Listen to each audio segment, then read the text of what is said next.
မင်္ဂလာပါရှင်။ကေရဲ့မြန်မာ Audio YouTube Channel လေးကနေပြန်လည်ပြီးတော့ကြိုဆိုလိုက်ပါတယ်။ဒီကနေ့မှာတော့ချစ်ရတဲ့ပရိသတ်ကြီးကိုကေရဇလန်းကောင်းလေးတစ်ပုဒ်ဖြစ်တဲ့ငါယောက်ျားတကြီးသားဆိုတဲ့ဇလန်းလေးကိုဖတ်ပြပေးမှာဖြစ်ပါတယ်။ဇလန်းလေးမစချိန်ကေမှာဒီဇလန်းလေးကိုဖတ်ပြခွင့်ပေးခဲ့တဲ့စာရေးသူကိုကေရကျေးဇူးအထူးပဲတင်ရှိပါတယ်နော်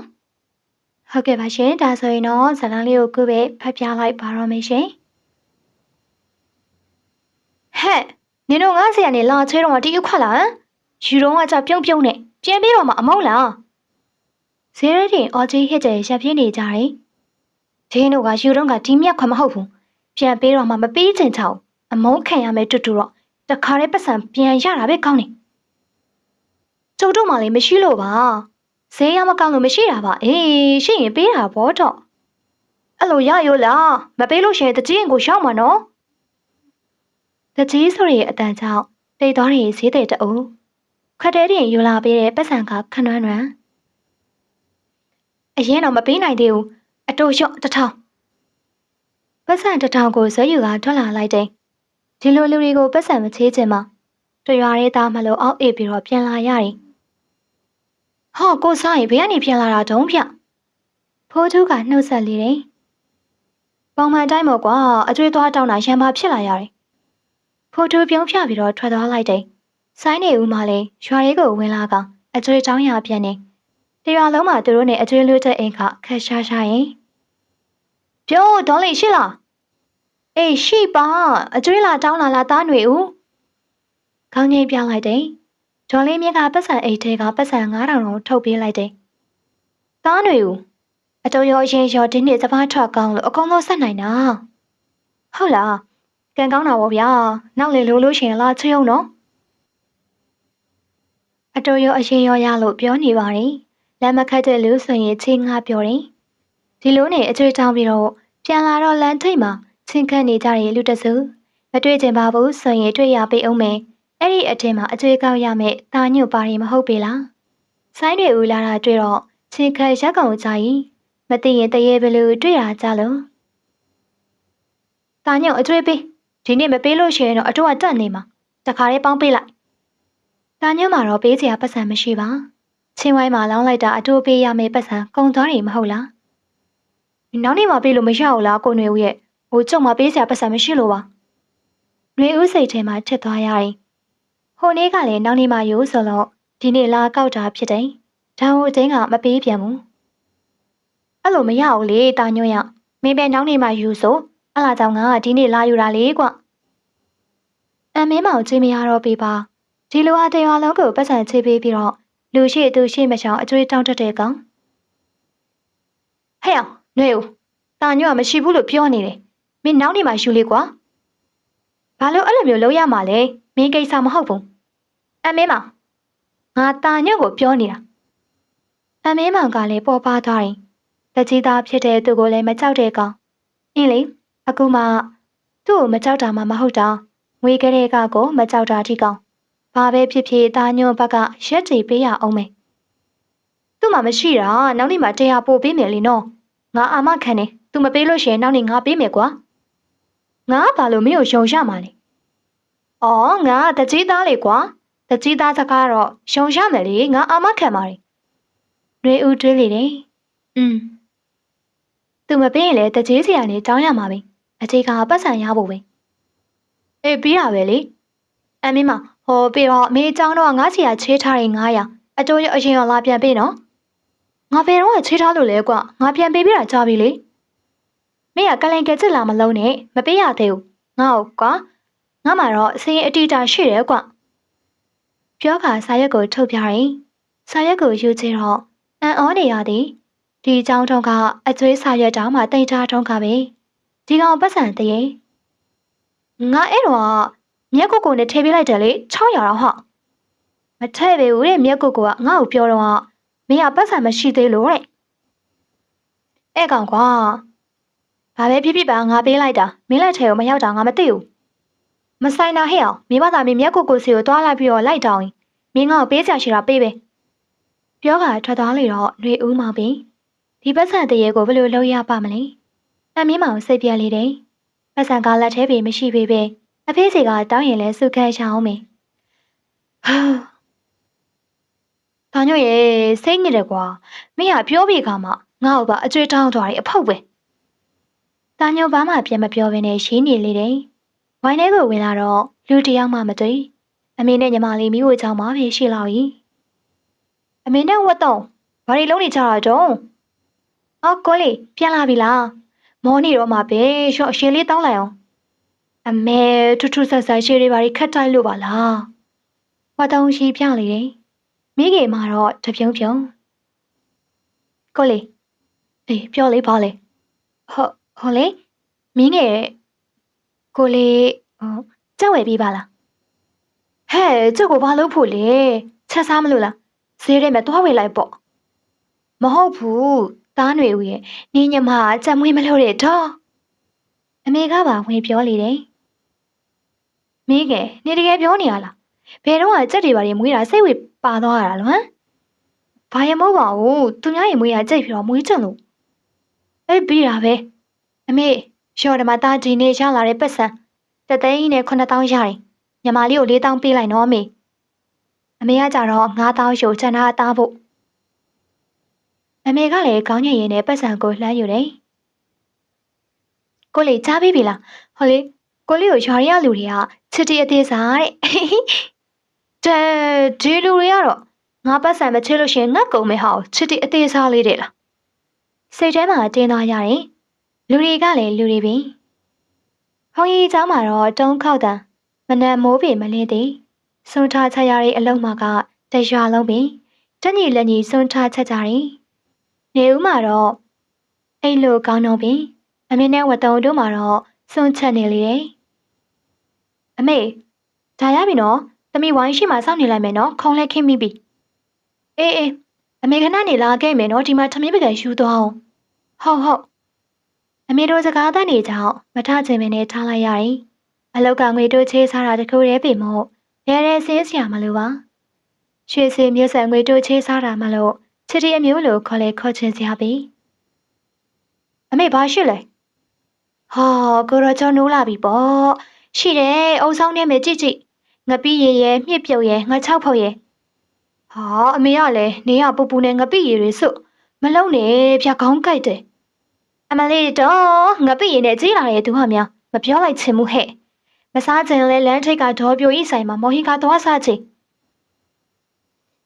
ဘာမှမပြောတော့ပင်အင်းအကိုဆင်းလာလိုက်တယ်မျက်နှာတက်ကခေါင်းဖိလိုက်လေတယ်မှန်ထဲတွင်မြင်နေရတဲ့သူ့ကိုယ်သူဂုံယူနေလေတယ်ငါတွေကချောတာတော့ခုမှကြည့်ရကွာအကြီးနဲ့လည်းလိုက်ပါအမေတို့စော်လောင်ပြီးတော့အိမ်ထဲကိုပြန်ဝင်လာကြတာတွေ့တယ်အမေကိုနှုတ်ဆက်ကထွက်လာလိုက်ပါတယ်ဒီလိုနဲ့လမ်းထိပ်တွေတော့ပြိုကြီးချို့သားစွာဖြင့်ကိုလူပြိုကြီးမလာတာချပြီနော်ဟာဗျာတော်ပြိုကြီးရလဲလူပြိုကြီးမဟုတ်ပါဘူးအခုမှအသက်က25နှစ်ထဲပါအေးပါကွယ်ဘာစားမလဲဟောလေခေါက်ဆွဲတို့တပွဲချင်းဆက်ဆံလေးနော်အေးမကြလိုက်ပြီခေါက်ဆွဲစုံရောက်လာလေတယ်ဆက်စားနဲ့စားလေတော့တယ်တော်ပြိုကြီးလျှော်ဘလောက်ဆက်စားကောင်းတော့ဖြအေးပါကွယ်စားနေရင်လည်းအမင်းမောင်လျှောက်လာတယ်ຫນွေဦးကိုတွေ့တာနဲ့ဝင်လာတာဖြစ်တယ်တော်ပြိုကြီးကျုပ်ကိုလည်းຫນွေဦးလိုမျိုးအတုံးလေးပေးပြစားနေရင်လည်းမျက်လုံးလှမ်းကြည့်လိုက်တယ်အမင်းမောင်ကဂိမ်းမဆိုင်ပဲပီတီတီမျက်နှာဖြင့်အတုံးသုံးနေတဲ့ဒေါ်ပြိုကြီးအားကြည့်နေလေတယ်ရပြီရော့အတုံးပကံကိုလှမ်းယူကဖြည်းဖြည်းချင်းစားနေလေတယ်မကြခင်မှာတာညို့ပါရောက်ချလာတယ်တာညို့ရောက်လာတာနဲ့ຫນွေဦးကပတ်စံတောင်းလေတယ်တာညို့အကျွေးပေးကိုဆိုင်တွေကလည်းအခုတော့မှအမေစီကခိုးလာပြီးပတ်စံနဲ့စားလာလေဗျာဆိုင်တွေကိုတင်းသွားရတယ်ဒီနေ့ပေးမယ်လို့ပြောထားသည်မဟုတ်လားမင်းပြောဒီနေ့ပေးမယ်ဆိုဟုတ်လေဟော်ရီဒီရေလုံးမနေနဲ့မင်းပေးမလားမပေးဘူးလားမင်းအာမခံထားတယ်ဆိုစားနေရင်လည်းနေပေပါလာတာကြောင့်ခေါင်းတောင်ကြည့်လိုက်တယ်သူမပြောရပါဘူးဆိုတဲ့မျက်နှာဖြင့်ငါမပေးလို့မရဘူးလားပတ်စံငါမှလည်းရှိဘူးဟာဒေါ်သားတွေကငယ်ထိတ်ကိုစောက်တက်လာရင်မင်းမပေးအောင်ငါမင်းလေမလို့လားကွပတ်စံမပေးရလို့ရှိရင်မင်းလေလုံးမယ်လေဘယ်လိုလဲຫນွေဦး သူတို့နှစ်ယောက်စကားကြောင့်တာညွတ်မှာတော့နှာခေါင်းနဲ့မုတ်တီဖက်တွေရောက်လာလေမုတ်တီဘက်ကနှာခေါင်းတင်တွဲလာတော်ပြိုရှစ်တာညွတ်ကိုကြည့်ပြီးတော့တော်ပြိုကြီးမှာတော့ရှီရခန့်ငွေရခက်ပြီမင်းတော့စကားကိုကြည့်ပြောမင်းမဘေဘီကလည်းဘာလို့နာမည်ကြီးကိုခေါ်နေရလဲအဖျားဆွတ်ပြီးတော့မောင်းလို့ခေါ်လိုက်ပါလားမင်းမောင်ရဲ့စကားကြောင့်နှွေဦးမှာမျက်နှာပြင်နီးလာတယ်ဒီကောင်အချက်မရှိတဲ့ကောင်လူတွေရှိမှဘာတွေပြောနေမှန်းမသိသိလိုက်ပါလားဒေါ်ပြိုကြီးမောင်ရင်ကတပွဲပါဆယ်ထုတ်ပြီဒေါ်ပြိုကြီးကခေါင်းကြီးကလှုပ်ပြီးလေတယ်မောင်ရင်ကရတော့ဆိုင်ရင်ကထုတ်ဖို့ပြင်လေတယ်ဒေါင်တင်းကပြုံကြီးနဲ့ကြည့်နေလေတယ်မထွက်ခင်လေးခြေထောက်ကိုတနေကထွက်လာလိုက်လေတယ်မိမောင်မှာတော့ခြေထောက်ကိုကြည့်ကပြောနေပါတယ်တာညွန့်မှာတော့နားမလည်နိုင်ဖြစ်လို့မင်းမခြေထောက်တက်နေခံရတာကိုပြောနေရလားဟာပြောတာပေါ့ငါခုလိုပြောလိုက်တော့ချစ်တီးသေးလေးငါ့အကျွေးမတောင်းရတော့ဘူးပေါ့ဟာမင်းကအကျွေးမတောင်းခံရတာနော်ငါအကျွေးပေးရအောင်မကိုနေဦးကဘယ်တော့စွာလဲမင်းအသိဆုံးစကားစာပြတ်သားလေတယ်မကြခင်မှာမင်းမောင်ဝိုင်းရှိကိုရှောက်လေတယ်အိမ်အောင်တင်တော့ဝတ်တုံးကိုတွေ့တော့နှစ်ယောက်သားကြောင်သားရတယ်အကျွေးလာတောင်းတာဖြစ်မယ်ဟုထင်နေကြ၏အော်ခင်မဟုတ်ပါဘူးညီမလေးရောက်နေတာပဲဝတ်တုံးကလည်းပြုံးပြလိုက်တယ်ကျက်တွေကတကြီးတို့ဝိုင်းမှာပဲပုံများနေမဟုတ်လားတကြီးကတော့တရင်စာဖတ်နေလေတယ်ဟောလေဝတ်တုံးကချက်လာဝေတာအိမ်မှာတကောင်လောက်မွေးထားခြင်းလို့လေအော်ဟုတ်လားလာလေခြံနောက်ဖက်ကိုအခုလိုက်ပြမယ်တင်းထားသည်မှာတော့အကျွေးတွေလာတောင်းနေဟုထင်တော့လေချက်လာဝေခြင်းကြောင့်စိတ်သက်သာရရသွားတယ်ဟိုမှာချက်ဖရှူမလားချက်မရှူမလားချက်မပဲယူရင်ကောင်းမယ်နော်ချက်ဖမမွေးချင်ဘူးအားဆိုလို့ရှိရင်တော့ဒီချက်မလေးရှူလှလဲလှတယ်ချက်အဖြိုးလေးအဲ့ဒီအကောင်ရှူမယ်ဘယ်လောက်လဲ2000ပဲထားပြလိုက်မယ်နော်အမှန်ကတော့3000ပေါ့အကိုတို့ကຫນွေဦးစီမှာခြေထားတဲ့ပတ်စံရှိရဲဆိုတော့1000နဲ့ခြေလိုက်မယ်လေနော်ရှားရမလားရှားတာရပါတယ်အကိုတိလို့ရှိရင်ဝတ်တုံးကိုတတ်နေအောင်မယ်အကိုကသူ့ပတ်စံထင်းလို့ရှိရင်နည်းနည်းလေးမှကြိုက်တာမဟုတ်ဘူးရှားတယ်အကိုတို့ကြည့်ပြောလိုက်မယ်ခေါင်းသာနှိပ်ပြီးတော့ကြက်ကိုပွေကပြန်လာလိုက်တယ်တာညွတ်ငါတို့ချင်းသွားခတ်ရအောင်လမ်းထိပ်မှာအခုလောက်ဆိုလို့ရှိရင်အောင်မောင်းတဲ့ဘူးသီးလားအားနေတော့ပြီနော်4ချက်ပဲထိုးနေပြီတာညွတ်လည်းထောက်ခံကအောင်မောင်းတဲ့ဘူးသီးကိုတောက်ခေါ်လီဘူးသီးလိုခေါ်ရခြင်းမှာတော့ပူပူဝါဝါကောင်ဖြစ်လို့စရင်နှောင်ရင်ကနေတရွာလုံးကဘူးသီးလိုက်ခေါ်ကဘူးသီးဖြစ်သွားရခြင်းပဲဒီလိုနဲ့လူငယ်တစုချင်းခံနေကြ၏အမေတာဦးရခိုင်တို့စီမှာအကျသွားထားအောင်မယ်အေးကယူးဆိုင်သွားတော့တာပြန်လာလို့ရှိရင်ဒေါ်မင်းတို့အိမ်ကအရင်နေ့ကလာပြီးတော့ပေါင်ထားတဲ့တဲအိုးကြီးပြန်မရွေးတော့ဘူးလားလို့တခါလေးမေးခဲ့ဟုတ်သားသွားပြီတော့အမေဒီလိုနဲ့အကျွေးစင်းရေးစာအုပ်ကိုကိုင်းကဂျိုင်းကြားမှာလည်းပဲပတ်စံအိတ်ကညှက်ထား၏တကယ်ပင်ချစ်တဲ့အတိုင်းမကြခင်လန်ထိတ်ကိုရောက်လာလေတယ်မမြင်ချင်းတဲ့တဆုနဲ့မှတက်တဲ့ကိုတွန်းနေတယ်ကိုယ်ပတ်ရှောင်းသွားဖို့စိတ်ကူးယုံမိချင်းလုံးကခေါင်းပေါ်ကိုတက်တယ်အမလေးရသေးပါပြီခေါင်းကိုပုတ်ခါအွန်လိုင်းလေးချင်းဘယ်ကောင်6တော့ကမြင်လာလဲကွတကယ်ပင်မတော်တဆထိတာဖြစ်တယ်။ရေဦးလာတာတွေ့တော့မိမမှာတော့အယောင်ယောင်အမမနဲ့ခတ်လိုက်တာခေါင်းကိုထိမှန်သွားတော့လက်ဖြားတွေပင်အေးလာ၏။ဒါမှမဟုတ်ကွာငါမတော်လို့ဖြစ်သွားတာပါနော်။ခွေးလို့ဘာခွေးလို့ရမှာလဲဘာကိုခွေးလို့ရမှာလဲ။ဟာမင်းကလည်းအားလိုက်တာခွေးလို့ဆိုတာကခွင့်လို့ပြောတာ။ဘာရဲ့ဖြစ်ကွာမင်းလူတယောက်လုံးလာတာမမြင်ဘူးလား။မင်းရဲ့ခြေထောက်ကလည်းနော်ငါလာမှဟောမပြောချင်ဘူး။ခေါင်းကိုပုတ်ခါပွားစီပြောနေပုံကအိုရစရာပဲနှက်ခမ်းကိုလည်းမတိမသားဆူထားလေတော့ဘဲပေါင်းစလေးလို့သူများတွေလိုရှိလို့ပေါ့နော်မဟုတ်ရင်တွေဦးဆိုတဲ့မင်းကိုဆွဲနှက်ပြစ်လိုက်ပြီစိတ်ထိန်ငါတောင်းမနေလေကွာမချင်တတ်ဘူးလားရှော့ပြန်ပြီးတော့နမ်းလိုက်ပြောကပါးကိုထိုးပြေးလေတယ်အမင်းမောင်ရဲ့လောက်ရဲ့ကြောင့်ကျန်တဲ့3ယောက်မှာတော့ပတ်ဆက်အဟောင်းလောင်းဖြစ်ရတယ်နမ်းကြလားကွာရှားပါတယ်မောင်ကခွင့်လွတ်ပါတယ်နန်း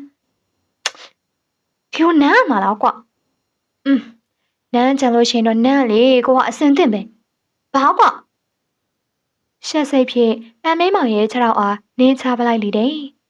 အာပေလေပြောကထွက်သွားလေတယ် ဒီကောင်လေးຫນွေဦးကိုဘယ်ချိန်အားစားပြီးချစ်မိသွားလဲသူမသိဘူးဟဲ့တော့ကိုလေးခေါင်းကဘာဖြစ်လာတာလဲခေါင်းကိုပုတ်ကဝင်လာတဲ့ကိုလေးကြောင့်ဝတ်တုံးမှာတော့လန့်ပြန့်သွားရတယ်ဘာဖြစ်ရမှာလဲဟောကောင်အမင်းမောင်လေငါလာမှချင်းလုံးကိုငါစီကိုတမင်ခတ်တာခေါင်းကိုလာထိတာစိတ်တူလိုက်တာပြောမနေနဲ့ဟာအဲ့ဒါကိုလေးထပြီးတော့မထိုးလိုက်ဘူးလားဘယ်လိုထိုးရမလဲဟိုက9ယောက်ကငါက1ယောက်ထဲခံရရင်ငါပဲခံရမှာအဲ့ဒါကြောင့်ငါတို့ရဲ့ခြေထောက်ကိုနင်းလာလိုက်တယ်ကိုလေးဖြစ်သူရဲ့စကားကြောင့်ဝတ်တုံးမှာတော့တကွေးပြေးရဲတော့တယ်အကိုဖြစ်သူမှာတော့ဒေါပွားနေသလောက်ညီမဖြစ်သူမှာတော့အရင်မရက်နိုင်နေလေတတိထားနေအဲ့ကောင်နေမပတ်သက်နဲ့ဟွန်းတတိပေးတာအိမ်မော်ကိုတသားလီတယ်ဟွန်းသူတို့ကရန်ဖြစ်ပြီးတော့ငါ့ကိုမပေါင်းခိုင်းကြောက်မပြောရင်ကြားတော့လို့ရှိရင်ခေါင်းခောက်ခံနိုင်နေကိုဆိုင်ရှိလားဝတ်တုံးညီမဝိုင်းရှိတယ်လမ်းပြောတဲ့အတန်ကြောင့်အလှည့်ကြည့်လိုက်ပါတယ်အော်အောင်မောင်ကိုလေးရရှိရခေါ်ပေးရမလားအောင်မောင်ကခေါင်းငိလာတာကြောင့်ဝတ်တုံးခေါ်ပေးရတယ်အောင်မောင်ကိုမြင်တော့နေဦးမှာမျက်နှာတီးသွားတယ်ကြည့်မရဘူးစကားမှတက်တဲ့ကိုတိုးတယ်ဘာလဲအောင်မောင်မင်းဘာလာလောက်တောင်လဲမင်းလာချင်းနဲ့မှတ်နေလားတကြီးခေါ်ခိုင်းလို့လာပြောတာသွားပြီနေဦးရေချိုးကတကြီးဝိုင်းဘက်ကိုထွက်လာတယ်ဟောပြောရင်းဆိုရင်မောင်ရင်နွေဦးလာနေဦးလာနွေဦးဝိုင်းထဲကိုကြည့်လိုက်တော့အမင်းမကိုမတွေ့ပြီဟွန်းမမြင်ရလေကောင်းလေပဲရေချိုးနေလို့ကြုံနောက်ကျသွားတဲ့တကြီးရေရှားပါလေကွာအခုကမကြခင်တကြရောက်တော့မယ်ဆိုတော့မတ်တက်တွေစောက်မလို့အဲ့ဒါမောင်ရှင်တွေကိုအကူအညီထောက်မလို့ရှားတာပေါ့ဗျာရှက်ရွာရှိပင်ဝိုင်းပြီးတော့ကူညီပေးရမှာပေါ့ပြီးတော့ရွာယောက်ျားလေးတွေအကုန်လုံးခေါ်ပြီးတော့တပတ်ခါကြာလို့ရှိရင်စပြီးတော့လောက်ကန်ကြတော့လေအဲ့ဒါခေါ်ပြောတာ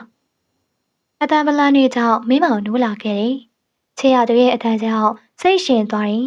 တခါတလေမှအိမ်လာတက်တာမဟုတ်ပြီလားအိမ်မော်ကနေကမကရန်ဆင်းလာကအပြေးကြည့်